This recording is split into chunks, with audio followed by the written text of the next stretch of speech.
ચાંદખેડામાં ગણેશોત્સવની ભવ્ય ઉજવણી। શિવનંતા ફ્લેટના તમામ રહેવાસીઓએ આ વર્ષે ગણેશોત્સવની ઉજવણી કરવા માટે એકઠા થયા હતા।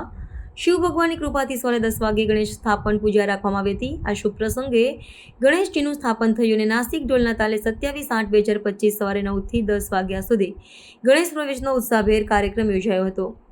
રહેવાસીઓએ સવાર સાંજ 8:30 કલાકે ગણપતિની આરતીમાં ભાગ લીધો હતો, જ્યારે 31/8/2025ના રોજ વિસર્જનની યાત્રા નાસિક ઢોલ સાથે નીકળશે। આ તહેવારને વધુ ભવ્ય બનાવવા માટે શ્રી શિવનંતા ફ્લેટના તમામ સભ્યોએ આ ઉજવણીમાં ભાગ લીધો।